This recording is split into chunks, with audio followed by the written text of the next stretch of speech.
खुद क्या करते हैं? तो आज हम जो बात करेंगे वो हम करेंगे कि हम पेपर को अटेम्प्ट कैसे करें। देखो ऐसा होता है कि हम लोग प्रिपरेशन तो अच्छे से कर लेते हैं, बट एग्ज़ाम के टाइम पे हम पूरे मार्क्स नहीं ला पाते हैं। हम जितना अच्छे से कर सकते हैं उतना अच्छे से कर नहीं पाते और दिक्कत हो जाती है।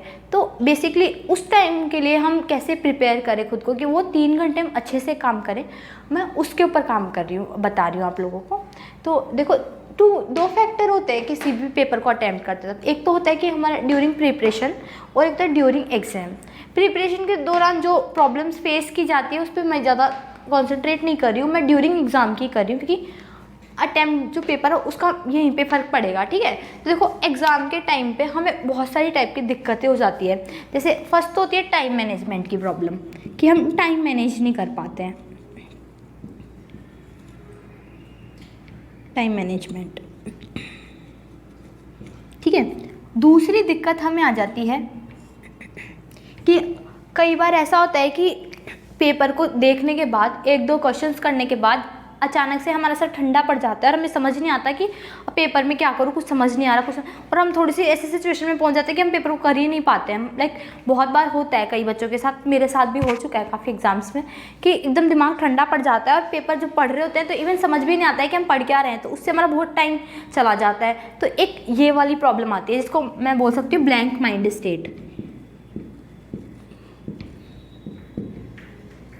इससे बचने की बहुत ज़्यादा ज़रूरत पड़ती है। तो मैं आपको ये बताऊंगी कि आप इन सब चीज़ों से कैसे बच सकते हो और क्या करो कि ये प्रॉब्लम्स आपके सामने वहाँ ना आए।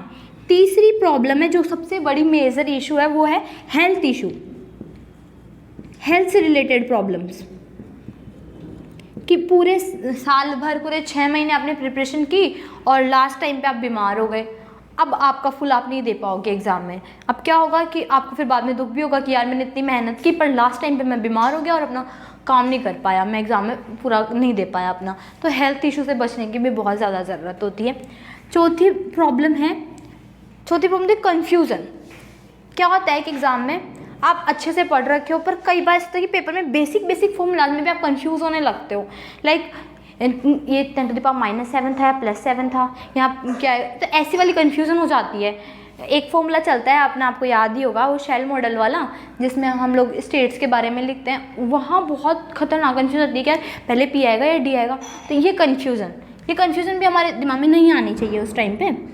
तो ये भी एक प्रॉब्लम है जो हम एग्ज़ाम्स के टाइम पे फेस करते हैं।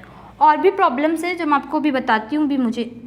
ठीक है, अब देखो टाइम मैनेजमेंट के लिए तो मैं आपको एक चीज़ बताऊंगी कि जब भी आपको ये लगे, आपने अगर अटेम्प्ट किया हुआ है पेपर और आपको लगे कि आप पूरा इवन कंप्लीट देख भी नहीं पा रहे हैं, पूरा अटेम्प्ट तक नहीं कर पा रहे हैं, क्वेश्चन सोल्व करना तो बहुत बात की बात है, आप पार्ट सी के लास्ट क्वेश्चन तक भी नहीं पहुंच पा रहे हैं, तो यहाँ वर्क करने की बहुत ज़्यादा ज़रूरत है। तो इसमें बेसिकली आपके पास में 3 पार्ट होते हैं। एक पार्ट होता है A, एक पार्ट होता है B और एक पार्ट होता है अपने पास में C। A पार्ट में लगभग मेरा जो अब मैं आपको मेरा बताऊंगी कि मेरी क्या स्ट्रेटेजी थी उस टाइम पे कि मुझे कैसे क्या करना है। तो देखो पार्ट A के लिए मैंने अपने आप को एग्ज़ाम के लिए 30 मिनट्स दिए हुए थे कि मैं 30 minutes max to max 30 minutes ही दूंगी, इससे ज़्यादा टाइम नहीं दूंगी। मतलब मैं ऐसी प्रिपरेशन करूंगी अपनी कि 30 मिनट्स में मेरे से हो जाना चाहिए, चाहे कितना भी टफ क्वेश्चन है, 30 मिनट से ज़्यादा नहीं लगनी चाहिए। तो इसके लिए जो मैंने प्रिपेयर किया वो मेरा प्रिपरेशन टाइम था 20 मिनट, कि मैं अभी अपनी प्रैक्टिस में 20 मिनट में पूरे के पूरे 15 क्वेश्चन करने के लिए खुद को एकदम कंफर्म कर लूँगी कि हाँ मैं क्वेश्चन कर पा रही हूँ। ठीक है, तो अगर मैं 20 मिनट यहाँ लगाती हूँ अपने, तो मैं यहाँ से 10 मिनट बचा लेती हूँ अपने। ठीक है, पार्ट B के लिए मैं 1 घंटा रखती थी अपना, और प्रिपरेशन टाइम पे मैंने 50 मिनट की प्रैक्टिस की थी, तो लगभग 10 मिनट में यहाँ से बचाने की कोशिश करती हूँ। और पार्ट C में मैंने बचा हुआ टाइम 1.30 आवर, तो इसमें मैं लगभग वही 120 और इधर से भी 10 मिनट्स, तो मैं आपको इसमें मेरे को 30 मिनट्स मिल जाते थे। और एग्ज़ाम में मेरे साथ फिर सेम हुआ कि मैंने जब तैयारियां की, जब अपने क्वेश्चन सोल्व करती थी, जब मैं आपको बताई थी कि मैंने PYQs किए थे अपने प्रीवियस ईयर क्वेश्चन पेपर, तो वही मैं 20 मिनट में ये वाला पार्ट करना है, मुझे 50 मिनट में ये करना है और 1 घंटा 20 मिनट के लगभग मुझे ये करना ही करना है, तो 30 मिनट बचा लेती थी। मैंने ये स्टार्ट किया था लगभग 17 जनवरी से स्टार्ट किया था, क्योंकि उस टाइम पे मुझे पता चला था कि मेरा पेपर 29 जनवरी को है। तो मेरी प्रिपरेशन ये स्टार्ट हुई थी 17 जनवरी को। आप लोगों का पेपर अभी मुझे पता चला है कि शायद 1.5 महीने के बाद में ही है। तो आप चाहें तो अभी से भी स्टार्ट कर सकते हैं अगर आपने पूरा सिलेबस कवर कर लिया है तो, कि आपको टाइम मैनेजमेंट पे अभी से ध्यान देना पड़ेगा। तो लास्ट टाइम में आपकी इतनी अच्छी वो आ जाएगी, स्पीड आ जाएगी कि आप पेपर में 30 मिनट बचा लोगे। 30 मिनट को बचाने का मतलब है कि जो क्वेश्चन आपने टिक किए होंगे कि मैं इनको बाद में देखूंगा, इस क्वेश्चन को मेरे से सोल्व नहीं हो रहा है, या ये मुझे कन्फ्यूजन में आ रहा है, या इस क्वेश्चन में मेरा दिमाग ब्लैंक स्टेट में पहुंच गया था, लाइक इस टाइप की प्रॉब्लम्स जो भी है वो आपके पास में बच जाएंगी और आप इस 30 मिनट में इसके ऊपर जा पाओगे। ठीक है, आराम से जा पाओगे। मैं जा पाई थी, मेरा पेपर हो गया था लगभग, अपना 3 घंटे पेपर था, मैं 2.5 घंटे में पेपर कर ली थी। मेरे पास 30 मिनट बची थी और मैंने फिर इसी पे काम किया था। और इवन लास्ट टाइम मेरा पेपर कंप्लीट हो गया था, मतलब मैं पूरे पेपर पे आराम से जा पाई थी। मेरे को टाइम की प्रॉब्लम नहीं हुई पेपर में। क्यों नहीं हुई? क्योंकि मैंने इस पे पहले ही काम कर लिया था। क्योंकि मुझे जब मैंने पहले बार अटैम्प्ट किया था नवंबर के टाइम पे, तब खैर मेरा पूरा सिलेबस भी नहीं पढ़ा हुआ था, पर उस टाइम पे भी ऐसा हुआ था कि मैं पार्ट बी तक ही पेपर अटैम्प्ट कर पाई थी। मैं पार्ट सी में एंटर ही मारी थी कि टाइम अप हो गया था। तो लगभग मैंने 100 नंबर का पार्ट तो देखा ही नहीं था पेपर में। तो मुझे समझ आ गया था कि नहीं, ये चीज़ तो दिक्कत देगी ही देगी। तो इसलिए मैं आपको बता रही हूँ कि आपके साथ में ये वाली कंडीशन ना हो, इसलिए आपको ये वाली प्रिपरेशन पहले ही करनी पड़ेगी। ताकि क्या होगा कि अगर आप टाइम मैनेज कर लोगे तो आराम से 30 मिनट बचा के उन क्वेश्चंस को भी कर पाओगे। कॉन्फिडेंस बढ़ जाएगा अगर आपके पास 30 मिनट बच जाएगी तो। और ऐसा भी होगा, अब चल ठीक है वो इसमें आ जाएगा। अब देखो ब्लैंक माइंड स्टेट क्या है बेसिकली।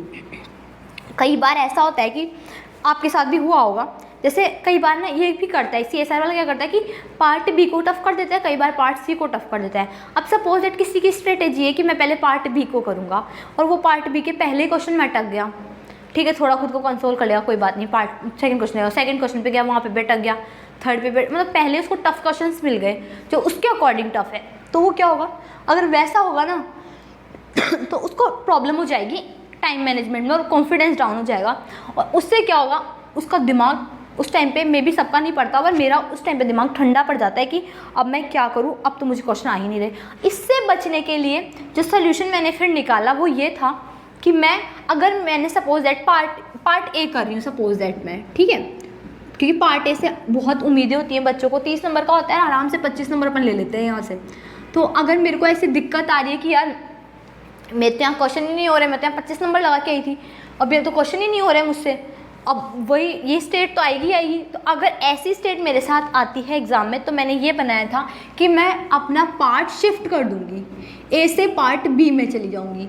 क्योंकि CSR में ख़ासतौर पे चीज़ देखी हुई है कि पार्ट बी या पार्ट सी में से एक पार्ट आपको स्टार्टिंग का टफ दे देते हैं और एक पार्ट ईजी दे देते हैं। मतलब मोस्टली ऐसा होता है बहुत बार, मतलब मेरे साथ ऐसा हुआ है कि पिछली बार मैं पार्ट सी सिंपल था, पार्ट बी इजी टफ था थोड़ा, तो मैंने पार्ट बी पे हाथ मारा तो वहीं पे मेरा टाइम पूरा निकल गया। तो ये चीज़ से बचने के लिए आपको पार्ट को शिफ्ट करना पड़ेगा, ए से बी शिफ्ट में चल जाओ। अगर आप ऐसा करोगे ना तो आप इस स्टेट से बाहर निकल पाओगे, प्लस टाइम भी आपका कंज्यूम नहीं होगा। ठीक है, अब तीसरा है हेल्थ इशू। हेल्थ इशू बहुत ज़्यादा मायने रखता है। क्यों मायने रखता है? क्योंकि अगर आप एग्ज़ाम के बीच में बीमार हो गए ना तो बहुत भयंकर दिक्कत आ जाती है। आप वो 3 घंटे है ना, अगर आप बहुत तरीके से फिट नहीं है ना आपकी हेल्थ वाइज, तो आप अपना पूरा नहीं दे पाओगे। तो इसके लिए आपको पहले ये इंश्योर करना पड़ेगा कि 15 डेज़ बिफोर द एग्ज़ाम आप बीमार ना हो। इसके लिए आप जितनी चीज़ों को बच सकते हो उतनी चीज़ों से बचो। लाइक ठंडा मत खाओ, बारिश में मत जाओ, अभी तो बारिश का सीज़न है तो बीमार होने का चांस भी बहुत ज़्यादा है, तो इन सब चीज़ों से बचो। मेरे टाइम पे ठंड का टाइम था तो मैंने ठंडा वंडा खाना छोड़ दिया था, ये सब कुछ, और जितना हो सके ध्यान रखा था हेल्थ का। तो 15 दिन के अंदर तो बीमार होना ही नहीं है, क्योंकि अगर आप बीमार हो गए तो आपका पेपर ख़राब हो जाएगा। अब दूसरा है कन्फ्यूज़न। कन्फ्यूज़न से बचने का तो सेम है कि आपको जो फॉर्मूला है, बेसिक फॉर्मूला टिप्स पे होने चाहिए। लाइक इतनी अच्छी प्रैक्टिस होनी चाहिए, इतने अच्छे अपने आप को बना लो कि जो चीज़ आप कर पा रहे हो ना वो तो आपको बहुत अच्छे से है, तब कंफ्यूज ना हो पेपर में। आपको पहले से पता चल जाएगा कि मैं कंफ्यूज हो जाता हूँ, तो आप पहले ही वहाँ काम कर पाओगे। अच्छे फ़ायदा ये है। दूसरी बात है, ये है स्ट्रेटेजी। स्ट्रेटेजी बहुत मैटर करती है। स्ट्रेटेजी पे आज मैं ज़रूर आपको बहुत अच्छा बताऊंगी कि स्ट्रेटेजी में बेसिकली आपको क्या स्ट्रेटेजी प्लान करनी है। तो देखो, स्ट्रेटेजी का कुछ ऐसा सीन है कि हमारे पास में पूरी 9 सब्जेक्ट्स हैं, राइट। और अब पहले भी मैंने बताया था कि हमें कभी भी पूरा सिलेबस नहीं पढ़ना पड़ता है। तो लगभग सभी पार्ट्स से आपको पता होगा कि किस पार्ट से कितने नंबर के क्वेश्चन आते हैं, किस पार्ट से क्या होता है, ये सब कुछ आपको ऑलरेडी पता होगा जहाँ तक मुझे पता है। Solid, nuclear, electronics, ED, 8-9 subjects है ना। मैथमेटिकल का पोर्शन आता है अपने एग्ज़ाम में 35 to 40 के बीच में आता है, शायद 35 to 40 के, 30 to 35 मान लो, 30 to 35 के बीच में आता है। तो आप पेपर को एनालाइज करो, आप जो प्रीवियस ईयर के पेपर है ना उनको एनालाइज करो और आप ये देखो कि इस इतने मार्क्स में से आप कितना गेन कर सकते हो एग्ज़ाम में। लाइक मेरा ये था कि मैं 30 to 35 में से 20 के आसपास मैं अपना मार्क्स लेकर चली थी स्टार्टिंग में कि मैं 20 तक ले आऊँगी। क्वेश्चंस को करके प्रैक्टिस करके पता चलेगा था कि हाँ इतना।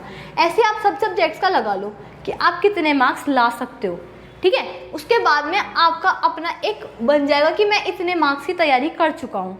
तो लाइक मेरा सीन ये था कि मैं लगभग 170 के आसपास मेरा लास्ट टाइम पे इतना मार्क्स का मेरा कंफर्म था कि मैं इतना मार्क्स आराम से अटैम्प्ट कर लेती हूँ पेपर में। अब गलत होगा सही होगा ये तो कैलकुलेशन पे भी डिपेंड करेगा, सिली मिस्टेक्स पे भी डिपेंड करेगा, जो हम अब नहीं करना चाहिए वो तो श्योर ही है।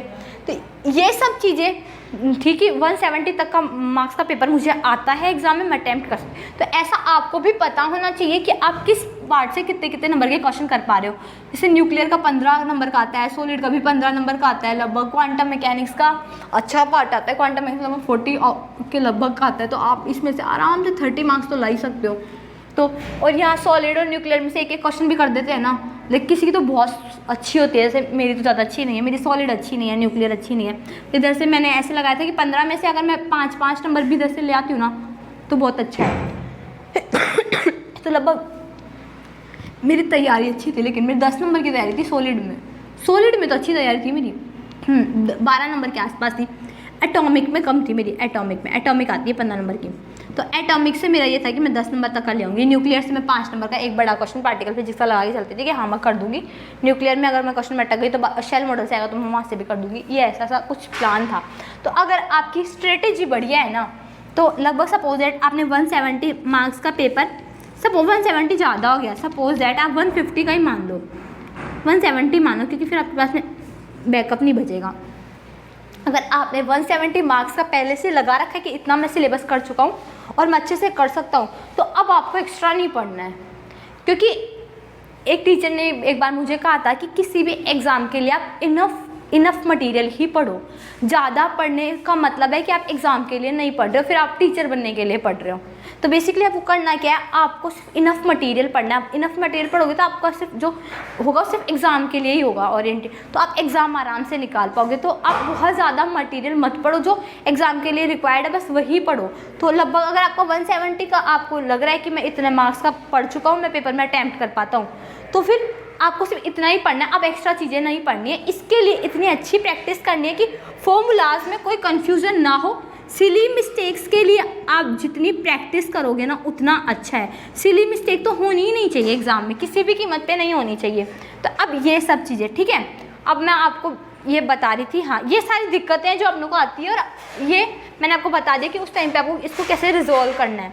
अब मैं आपको ये बताती हूँ कि मेरा अटैम्प्ट कैसा गया था और मैंने क्या फील किया।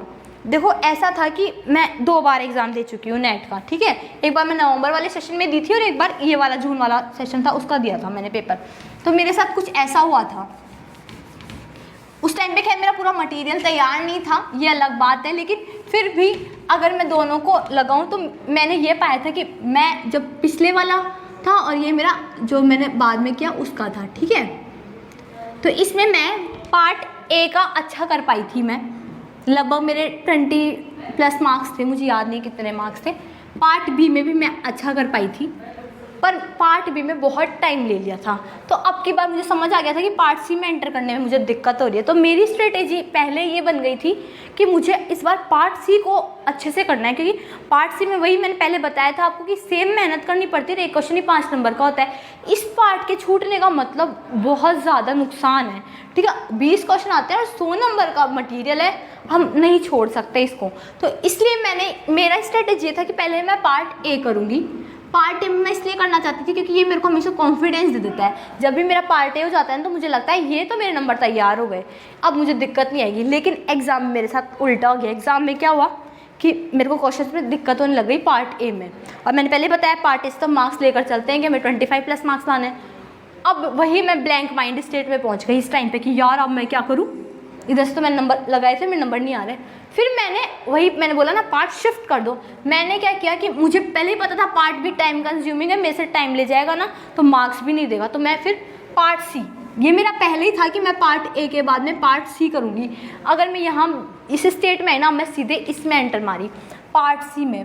पार्ट सी के क्वेश्चन ईजी निकले, लकीली मान लो या फिर कैसे भी मानो, पार्ट सी के क्वेश्चन ईजी निकले, मेरे लिए सिंपल थे वो। तो मैं उस टाइम पे लगभग मैं एग्ज़ाम टाइम पे मैं 12 से 13 क्वेश्चन मैं एक बार में कर दी थी। पहले जो अपन पहला राउंड, आपके भी शायद 2 राउंड होते ही होंगे एग्ज़ाम में, मुझे नहीं पता आप किस तरीके से करते हो, पर मैं 2 राउंड लेकर चलती ही हूँ। तो मेरे को जो क्वेश्चन लगता है कि मैं बाद में कर दूँगी उनको मैं सर्किल कर लेती हूँ, और जो हो गए ठीक है चलने दो। तो यही था कि पार्ट सी में लगभग मैंने 12 क्वेश्चन कर लिए थे। अब मेरा कॉन्फिडेंस बढ़ गया, अब मैं पार्ट बी में आ गई। और आपको मैंने बताया कि मैंने टाइम का भी पहले ही मैनेजमेंट कर रखा था कि मुझे 30 मिनट सेव करने हैं अपने एग्जाम में।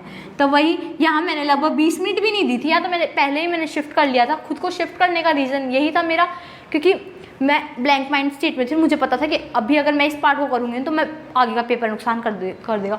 इस वजह से मैंने अपना को शिफ्ट किया पार्ट सी में। फिर मेरे इतने क्वेश्चन हो गए, अब मेरे को लगा कि नहीं पेपर ठीक जा रहा है, 12 पंजे 60 नंबर का मटेरियल तैयार हो चुका है, और यहाँ से लगभग मैंने 10 नंबर भी लिए तो 70 नंबर पर तो मैं आ चुकी हूँ। और अभी मेरा टाइम भी कितना गया है मेरे पास, लगभग ये 1:20 बता रही हूँ ना मैं आपको, तो लगभग मेरा ये मानो आप उस टाइम पर मेरा टाइम गया होगा हार्डली 1.5 घंटा गया होगा, बस इतना ही गया था मेरा।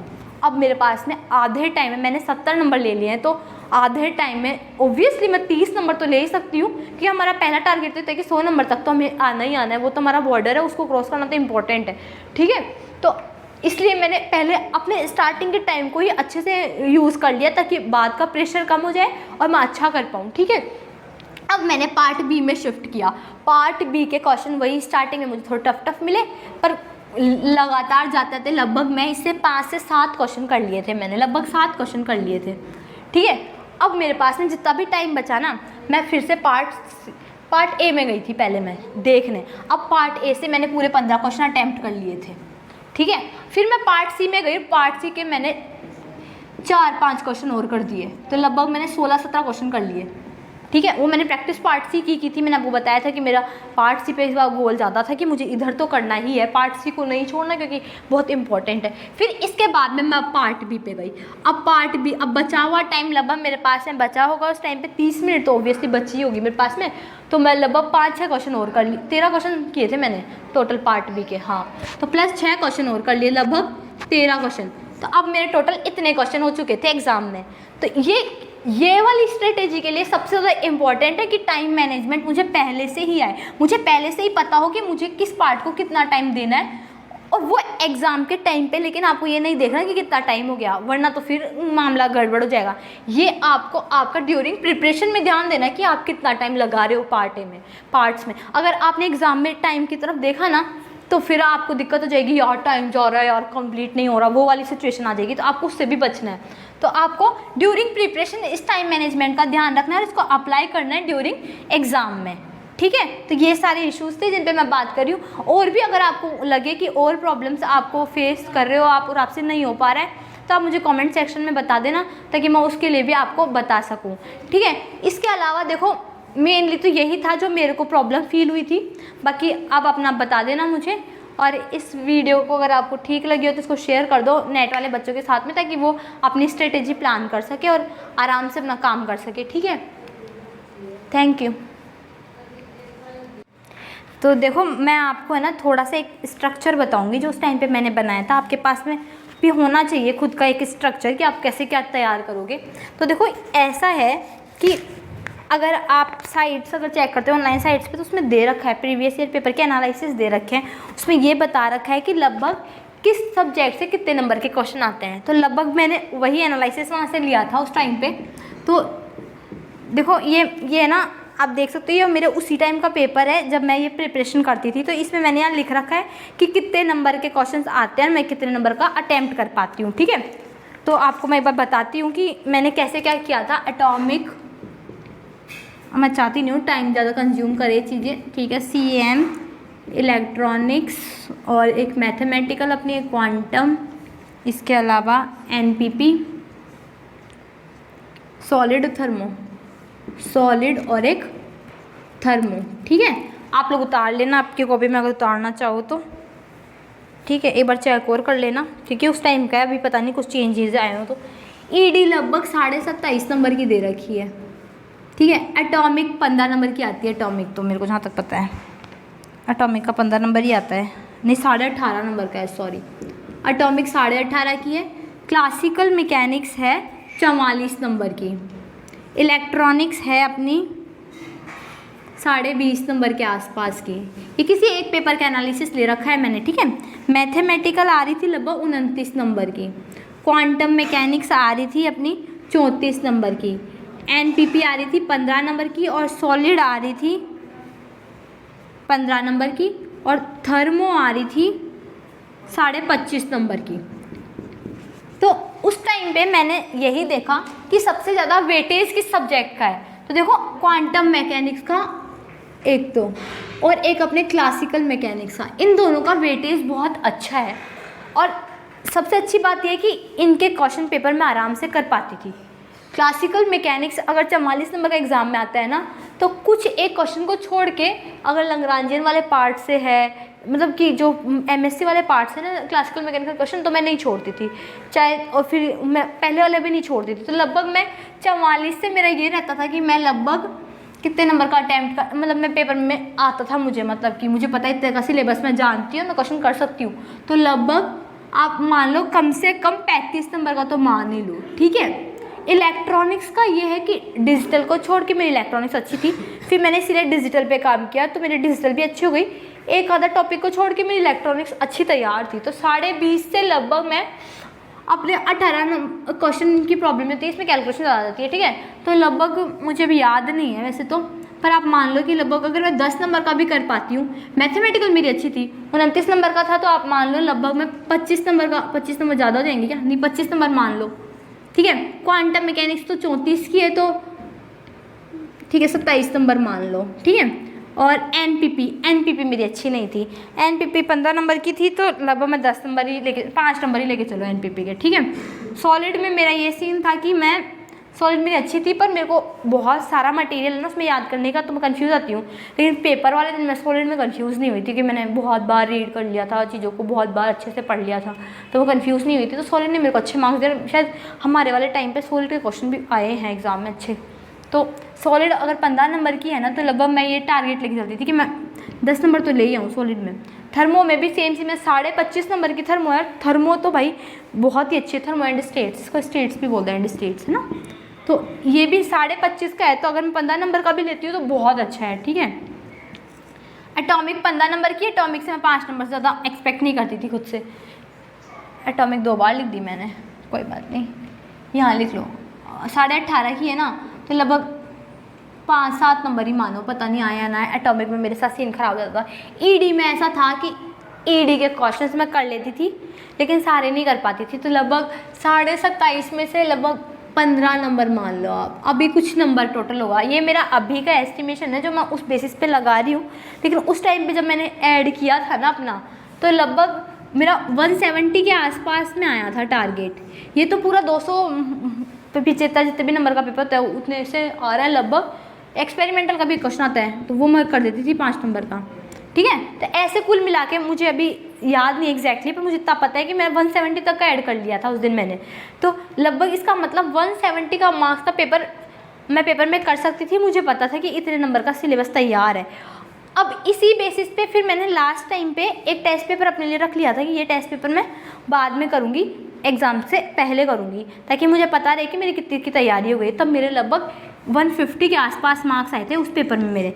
और आपको बता भी सकती हूँ, मेरे पास में ये पेज अभी भी रखा है, देखो ये पेज है मेरा उस टाइम का, अगर आपको दिख रहा हो तो। इसमें मेरे 151 के आसपास मार्क्स आ रहे थे।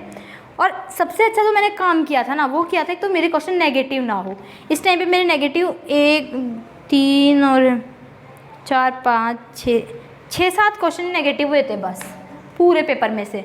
पूरे पेपर में अगर मैं 6-7 नेगेटिव कर देती हूँ ना, तो मुझे दुख नहीं होता था कि ठीक है इतने तो फिर नेगेटिव हो ही जाते हैं, part A, part B, part C में और मतलब वैसे होना नहीं चाहिए, पर मैं नेगेटिव का बहुत ध्यान रखती थी क्योंकि पहले मेरे बहुत ज़्यादा क्वेश्चन नेगेटिव आते थे, लाइक मैं प्लस माइनस में गड़बड़ कर देती थी।